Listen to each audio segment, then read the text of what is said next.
Are you ready? ఒకటి, నువ్వెక్కడికి వెళ్తున్నావో నీకు తెలవకపోయినా యేసయ్యకి తెలుసు. ఒకటి, నువ్వెక్కడికి వెళ్తున్నావో నీకు తెలవకపోయినా యేసయ్యకి తెలుసు. ఒకటి, నాతో పాటు చెప్పండి, నేను ఎక్కడికి వెళ్తున్నానో నాకు తెలవకపోయినా యేసయ్యకి తెలుసు. కట్టబడిన గాడిద పిల్ల ఒలీవ కొండ దగ్గరికి తీసుకొచ్చారు. గాడిద పిల్ల మీద కూర్చున్నాడు. గాడిద పిల్ల మీద కూర్చొని ఆ గాడిద ప్రయాణం చేస్తుంది. గతుకులు, ఎత్తు, పల్లాలు, రఫ్ రోడ్డు, గరుకు రోడ్డు మీద నడుచుకుంటూ వెళ్తుండగా ఈ గాడిద పిల్ల అనుకుంటుంది, నేను ఎక్కడికి వెళ్తున్నాను, ఇంట్లో ఉండేదాన్ని, ఒక వీధి మాత్రమే నాకు తెలుసు, ఇప్పుడు ఈయన ఎక్కడికి నన్ను తీసుకెళ్తున్నాడు, ఈ గాడిదకి ఎక్కడికి వెళ్తుందో దీనికి అర్థం కావట్లా, గాడిదకి తెలవట్లా ఇది ఎక్కడికి వెళ్తుందో. గాడిద పైన కూర్చున్న యేసయ్యకి తెలుసు ఈ గాడిదని ఎక్కడికి తీసుకెళ్తున్నాడు.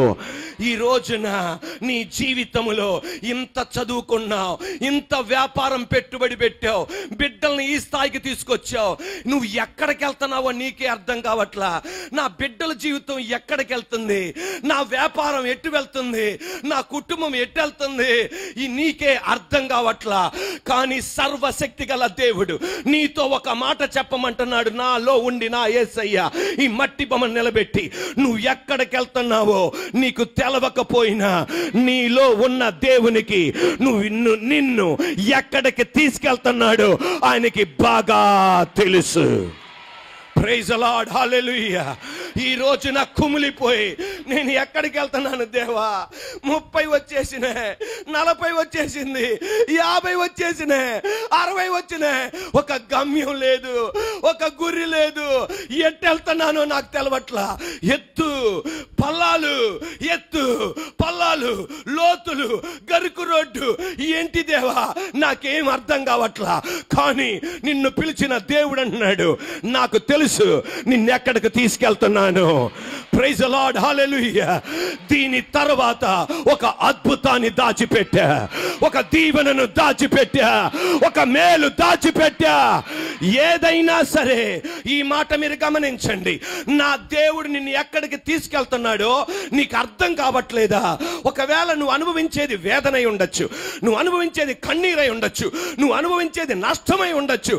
నా దేవుడు దాని గుండా ఎందుకు తీసుకెళ్తున్నాడు తెలుసా? దీని తర్వాత ఒక గొప్ప అద్భుతం దాచిపెట్టాడు.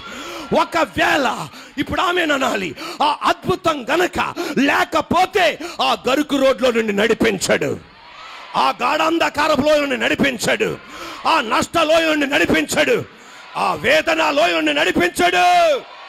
గాడిద, ఏ గాడిద? యేసయ్య ఎక్కిన గాడిద.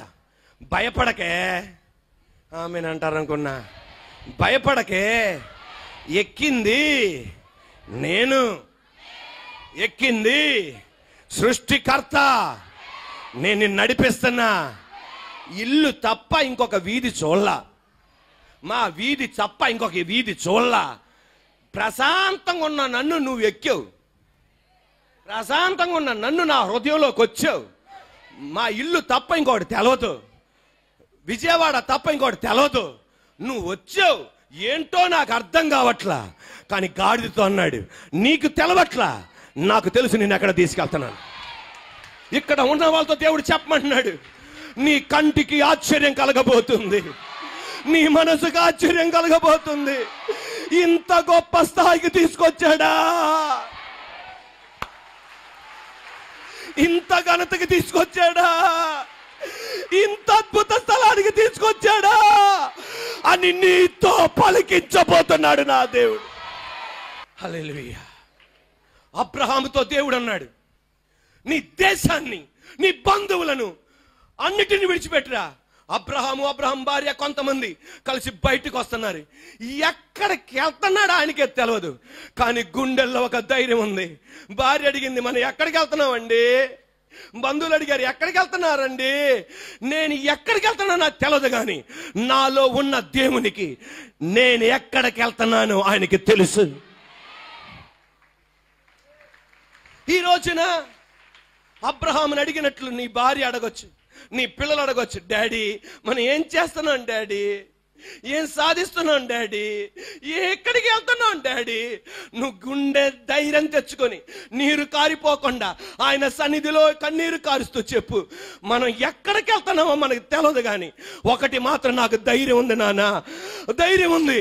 ఆ ధైర్యం ఏంటి తెలుసా? నన్ను ఎక్కడికి తీసుకెళ్తానో నాకు తెలియదు, కానీ ఆయనకి బాగా తెలుసు. యోబు గ్రంథం 23వ అధ్యాయం 10వ వాక్యం, నేను వెళ్ళే మార్గము ఆయనకు తెలుసు. సరిపోలా, ఇప్పుడు గట్టిగా చెప్పాలి. యోబు గ్రంథం 23:10 నాతో పాటు, నేను వెళ్ళే మార్గం ఆయనకు తెలుసు, శోధింపబడిన మీదట సువర్ణమై మారేదను. అంటే దానికి అర్థం, భార్య అంటుంది, ఏంటండి మన బతుకు, ఏం దేవుడండి, మీ భక్తికి ఒక నమస్కారం అండి. అందరూ పెళ్లి చేసుకోకముందు నాకు మీ గురించి చెప్పారు, ప్రార్థనా పరుడని. మీ ఆయన, కాబోయే ఆయన ఎవరో యోబు, ఎప్పుడు వాక్యం చదువుతాడని, ఎప్పుడు ప్రార్థన చేస్తాడని, భక్తి పరుడు నాకు తెలుసు. మరీ ఆస్తి పోయినా కూడా ఎంత భక్తి అని నాకు తెలియదండి. ఎక్కడికి వెళ్తున్నామండి మనం? ఎవరి కోసం బతుకుతున్నామండి మనం? ఎట్టు వెళ్తున్నామండి మనం? యోబు అంటున్నాడు, నేను ఎక్కడికి వెళ్తున్నానో నాకు తెలియదు, కానీ నేను వెళ్ళే మార్గం ఆయనకి తెలుసు. ఈ వేదన గుండా, ఈ గాఢాంధకారము గుండా, ఈ కన్నీరు గుండా ఆయన తీసుకెళ్తున్నప్పుడు నాకు తెలవదు. నెక్స్ట్ అడిగి ఎక్కడ పడిద్దో నాకు తెలవదు, నెక్స్ట్ అడిగి ఎక్కడ పడిద్దో నాకు తెలవదు, కానీ నా దేవునికి బాగా తెలుసు. ఇప్పుడు జాగ్రత్తగా ఆలకించండి, ఆమేననాలి. నెక్స్ట్ అడుగు లోయ అయితే లోయలో పడకుండా అవసరమైతే తన 2 చేతుల మీద నిన్ను నడిపిస్తాడు. నిన్ను చేతితో పట్టుకుంటాడు, నిన్ను కూలనివ్వడు, నిన్ను సమాధిలోనికి పంపించడు. యేసు నామములో బయటపడబోతున్నా. మా అమ్మ నాన్నగారి పరిచర్యకి ఆంధ్ర రాష్ట్రానికి వచ్చారు, విజయవాడ పట్టణానికి. ఒక పక్కన 2 బిడ్డలను తీసుకొచ్చారు, ఒక పక్కన రోగం, 2 మరణం, 3 ఆర్థిక ఇబ్బంది, 4 చర్చి కాలిపోయింది. బంధువులు, అమ్మమ్మ, నాయనమ్మ, తాత, నాయనమ్మ, అమ్మమ్మ వీళ్ళన్నారు, దేవుడు మిమ్మల్ని పిలిచాడా అక్కడికి? దేవుడు మిమ్మల్ని పిలిచాడా? అవును. ఎక్కడికి వెళ్తాను? మా బిడ్డల జీవితం ఏంటా ఈ బతుకు? బాసరాదు. ఏంటి దేవుడా, బంధువులు లేరు, స్నేహితులు లేరు, మేము ఎక్కడికి వెళ్తున్నాం? కానీ మా అమ్మ నాన్నగారి హృదయ స్పందన ఇదే, మేము ఎక్కడికి వెళ్తున్నామో మాకు తెలియదు, కానీ మమ్మల్ని నడిపిస్తున్న దేవునికి బాగా తెలుసు మేము ఎక్కడికి వెళ్తున్నామో. బతుకంతా ఆ రఫ్ రోడ్ లో నడిపించాలా, ఆమేనండి, వేదనలో నడిపించాలా, నష్టములో నడిపించాలా. ఒక అద్భుతం ఈ రోజు చూసేటట్టు చేశాడు. తండ్రి యొక్కయు కుమారుని యొక్కయు పరిశుద్ధాత్మ నామములో నువ్వు ఎక్కడికి వెళ్తున్నావో నీకు అర్థం కాకపోతే ఒక అద్భుతం నువ్వు చూడబోతున్నా. మోషే 40 సంవత్సరాలు ఐగుప్త దేశంలో బ్రహ్మాండంగా జీవించాడు. మంచి పని కోసం చేశాడు, అది చెడుగా మారిపోయాడు, చచ్చిపోయాడు. అవతలోడు చచ్చిపోయాడు, పాతి పెట్టేశాడు, ఎవడ చూడరా అని. అందరికీ తెలిసేటట్టు చేశాడు. అందరికీ తెలిసేటట్టు చేసి 40 సంవత్సరాల అడ్రస్ లేనోడిగా మారిపోయాడు. నేను ఎక్కడికి వెళ్తున్నా దేవా, ఎక్కడికి వెళ్తున్నా? ఒక్కసారి ఘనత అనుభవించినాక కిందకి వెళ్ళావంటే నువ్వు తట్టుకోలేవు. ఒక్కసారి జోబు నిండా డబ్బులు అనుభవించినాక డబ్బు లేని స్థితి నువ్వు అనుభవించలేవు. కారులో తిరిగిన నువ్వు ఒకేసారి పతనం అయిపోతే తట్టుకోలేవు. ప్రేమగా ఉండే ఇంట్లో గందరగోళం అంతా తట్టుకోలేవు. 40 సంవత్సరాలు ఉక్కిరి బిక్కిరి అయిపోయి నేను ఎక్కడికి వెళ్తున్నాను దేవా, నాకంటూ ఒక గమ్యం ఉందా? నా దేవుడు మోషేతో అన్నాడు, మోషే నువ్వు ఎక్కడికి వెళ్తున్నావు నీకు తెలకపోయినా నీలో ఉన్న నాకు నిన్ను ఎక్కడికి తీసుకెళ్తున్నావు నాకు తెలుసు. నువ్వు మార్గం తప్పలా. ఆమేన్ చెప్పండి. నువ్వు మార్గం తప్పలా, గమ్యం తప్పలా.